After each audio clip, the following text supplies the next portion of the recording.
first time I forgot to unmute the microphone, so apologies if you were one of the ones that came here and to a silent video. Fixing that now.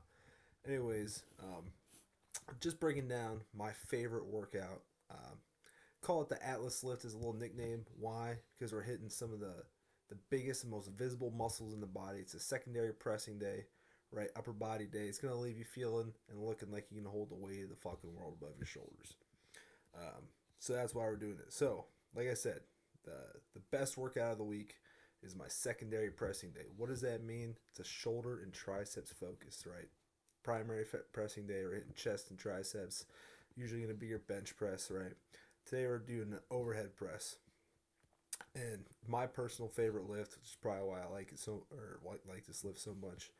Um, but here's how I put this lift together. So starting off the vertical press, like I said, going OHP. Ideally, in my ideal world, this is going to be a log clean and press. That's my favorite lift. It's the most badass. It's the coolest looking. It's just a fact. But you can substitute this with pretty much any vertical press. Standing OHP, seated OHP, dumbbell press, behind the neck press has been a particular favorite of mine recently, just because it hits all three heads of the shoulders. Really great on the scapulohumeral rhythm, and it feels great too. I heard weird things about it messing with your shoulders, hurting your shoulders. It wasn't the case for me. It actually made me feel phenomenal. Obviously, I eased into it with lighter weight, full range of motion, controlling the full thing. It took a few weeks to get used to it, but it felt really great for me. But my go-to is always going to be the log press. So, and if you remember what I talked about last time, you're going to see it kind of keep the same format for the workout, right? So primary agonist, secondary agonist, primary antagonist, secondary antagonist. So that second workout is going to be a vertical pull. I love a weighted pull up, specifically a weighted chin up or neutral grip chin up here. Why? To hit the lats a little bit more, or the biceps a little bit more. Lats are getting hit a little bit more in either of those with the chin up position, just because the arms are supinated, right? So the elbows pulling closer to the body. On Monday, we're hitting a traditional or a wide grip pull up, so the upper back's getting hit a little more. That's why we're switching it up here. And who doesn't love a little extra bicep work with the chin ups or brachioradialis with the hammer grip pull ups? Then the secondary push is going to be a tricep focused push. A lot of times I like a close grip bench, a close grip pin press. I've been liking dips a lot right now just because the chest is the primary mover in there, but the triceps are getting hammered as well. And I like that because right now I'm kind of in a rebuilding phase, right? I had my surgery and I'm kind of just focused on hypertrophy. I'm not really dialed in for strength, but if I was peaking, close grip press of some sort, a Larson, close grip Larson is one of my favorites. Absolutely one of my favorites. Getting close to peaking, I might do a close grip pin press or board press, just kind of overload a bit more. I love that. It's one of my favorites. Then we're hitting a row variation for the secondary pull. Sometimes I'll do a high rep seated row, but right now I'm doing a one armed row because I'm doing a barbell row on Mondays. Excuse me, I just ate, so I'm a little, it's fighting back a little bit. Enormous salad with balsamic and salsa, in case you're wondering. But single arm rows here, train a little bit of anti rotation with the core rotation, anti rotation, and then hit the lat. I do this pull into my hips to try and hit the lower lats, but I mean a one arm row is going to be more upper back in general, so that's my method of choice. But a seated row is great in this position as well. Then, so we got our primary moves here. Then we're kind of moving on to our accessory work. And before I start here with the accessory work, I should say with these first movements, a lot of times I'll superset them with some smaller shoulder accessories. So one of my favorite things to do is throw in some lateral raises or rear delt flies, say with my pull-ups or my secondary press. It's just easy, and I don't find a lot of interference between the movements. Like if you're doing a pull-up, doing some lateral raises is not going to interfere with your performance at all, and it's just an easy way to get some more bang for your buck out of your gym session. It's faster and efficient. Rear delt flies and face pulls, some banded W's, just general upper back work. Scapular work is the best, is my favorite thing to throw in there. Maybe some hammer curls if I'm feeling zesty. That's what I'm doing on with my secondary press right now. You'll see that in a minute. But with this, with these accessories here, I have them labeled as an accessory because I'm tracking my progress on them. With those supersetted ones, I'm still going to track my progress, but I might use a band or something, or I'm just trying to get more of a pump, right? But these, I'm using weight, usually free weights, dumbbells, barbells, sometimes a cable, and I'm tracking my weight. So I'm going to use like a main accessory, if that makes sense. So I'll use like a barbell upright row. That's one of my favorites for this spot, which is going to hit, pretty much the whole shoulder girdle, all the heads of the deltoids, some bicep work, some traps, and upper back as well. But like a heavy lateral raise, maybe even a shoulder press if you really feel like you need it, or an Arnold press. And then the triceps, I like a dumbbell skull crusher a lot here. That's just my favorite tricep movement. Feels great for me. But right now I'm doing a French press.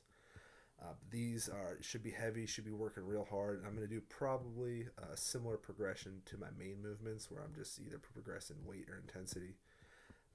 Then we're moving into a tricep or upper back finisher. I have a superset I like a lot. That's get on the cable machine, do tricep pushdowns to failure, and immediately do face pulls to failure.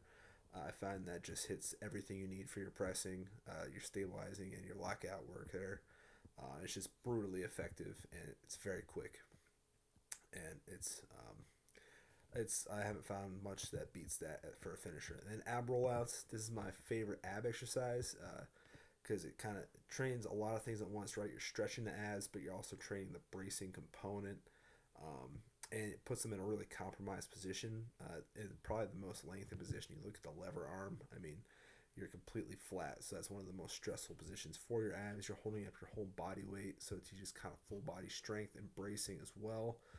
You can even get a breathing component in there too, and it's just brutally effective. So I'll finish with some ab rollouts, the reps. I'll switch it up. But this is the general structure of the workout, and I'm going to take you through a few examples of how I've programmed this for myself over the last few years. So first, let's look at what I'm doing right now. If you saw the video the other day, you saw this. Got some extra stuff in here. But you can see the primary push is going to be right now the barbell OHP, doing some higher reps. I'm not doing 12 to 15 cleans in a row because I'm deadlifting the next day, so I'm just doing a straight standing out of the rack. Then, like I said, some upper back work, banded face pulls, some more just trying to get a pump, get a connection, get that upper back working, which is going to in turn help me feel more dialed in for my overhead press, right? Helping the scapulohumeral rhythm, which is just your shoulder blade moving on top of your rib cage. It's going to help it move a little better in your push and your pressing. Primary pull here is, like I said, that lat focused vertical pull. So knee up, chin up, again, stretching the lats out, and then hitting a little extra arms. This is brutally effective. Like I said, throwing in some accessories here, lateral raises, just some free extra work, and fat grip hammer curls with the dips. Brutally dips, I mean, just brutally effective. How many times can I say brutally effective? We'll see. But dips are absolutely one of the best movements just for your pressing all around. And like I was talking about your shoulder health with the behind the neck press earlier, doing these through a full range of motion and a little bit of protraction, just pushing your shoulders through at the top, is just going to help strengthen you through a full range of motion and just help your shoulder health because it just moves better together. Bench press, sometimes you get tight, just really squeezing in for a press, but calisthenics lets you move a little more freely. So take advantage of that when you do them. Go through the full range of motion. I really love them. And like I said, the hammer curls. I don't get it. I don't find that supersetting causes a lot of interference in my workouts. So that works for me. It might not for you. Just give it a shot. But easy way to get in extra work.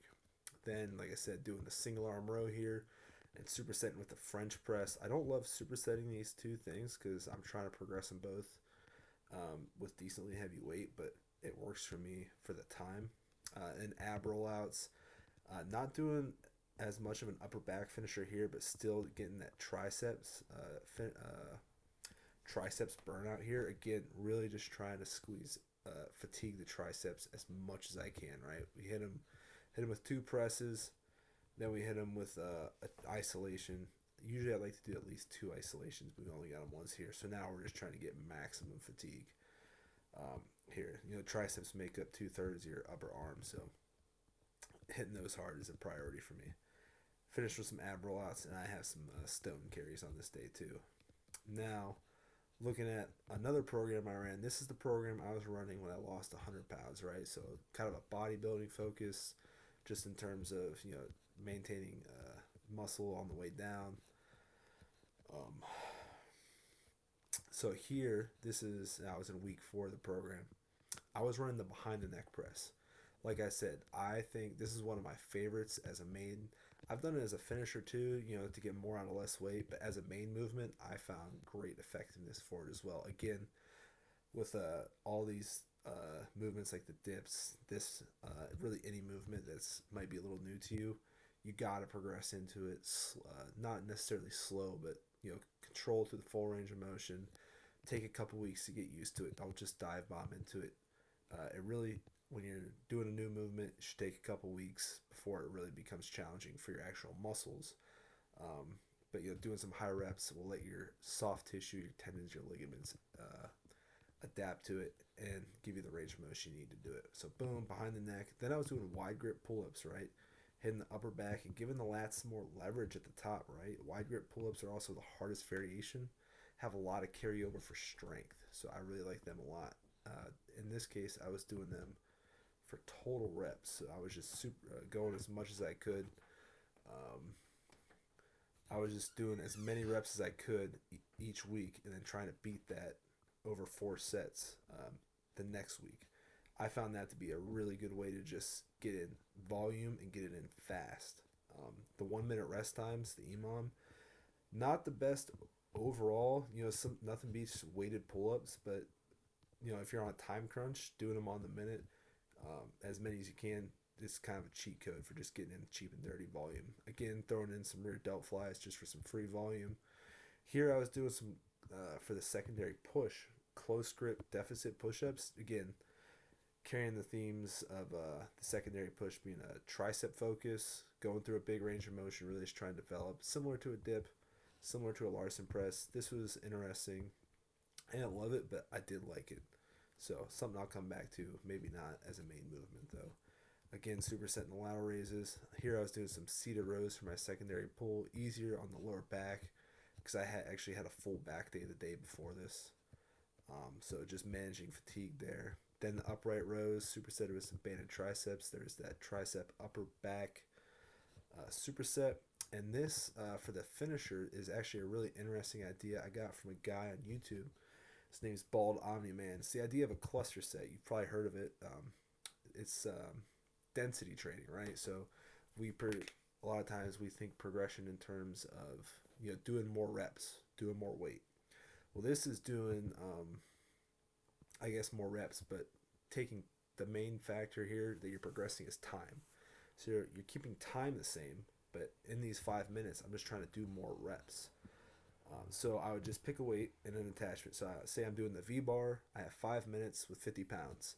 First week I got 80 reps, right? Next week I'm trying to do 90, 92. Third week, something like that. So it's a really fun way to just put on some music and just get to work. Assuming keep in reasonable form, but just go to town. I liked it a lot. I'm probably gonna come back to it at some point. Then you got the ab rollouts again. So yeah, this is actually one of my favorite ways I've done this workout. I'll probably come back to something more like this in the future. The last one we're going to take a look at, this is from an overhead press program that I wrote and was running over the summer a couple years ago. So this was my third or fourth pressing workout of the week at the time.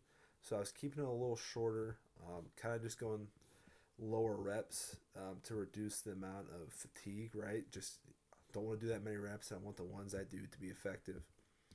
And this was an intensity day, right? So this one is structured a little bit different. So I'm actually supersetting the primary push and the primary pull. So that means I was supersetting the log clean and press with the weighted pull-ups.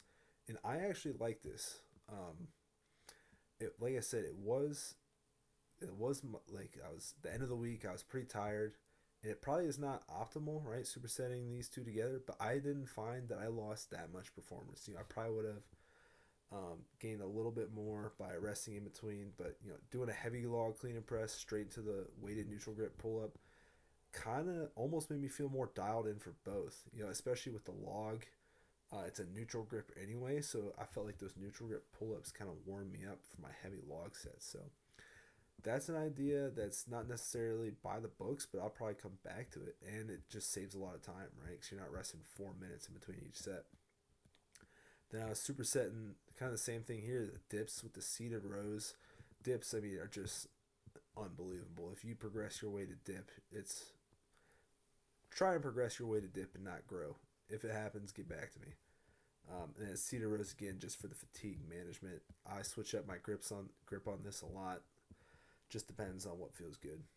This is probably something I would not do again though. The shoulder circuit in high school, we did these a lot, and I would just get an unbelievable burning in my shoulders. But as an actual developmental tool, recently I find they just don't work that well for me. So classic shoulder circuit, everybody knows that you go to the front, you go to the side, you go in the middle, or you bend over and do rear delt flies. I just find you're doing like that's like 30, 24, 36, 30 reps, however many reps.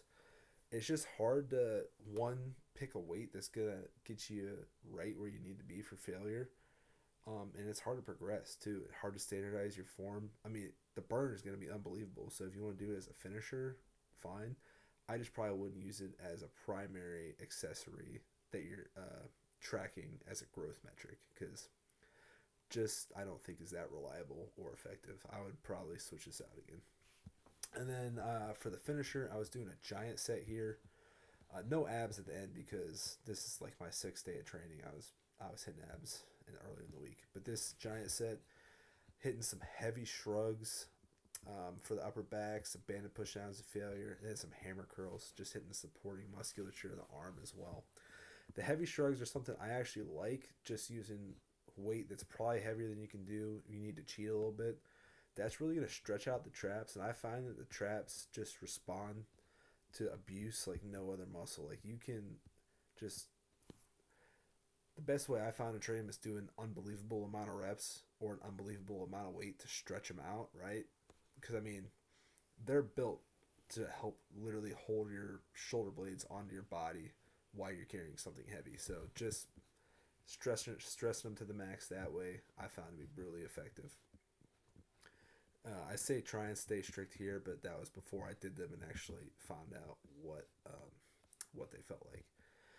So yeah, that is how I structure my favorite workout.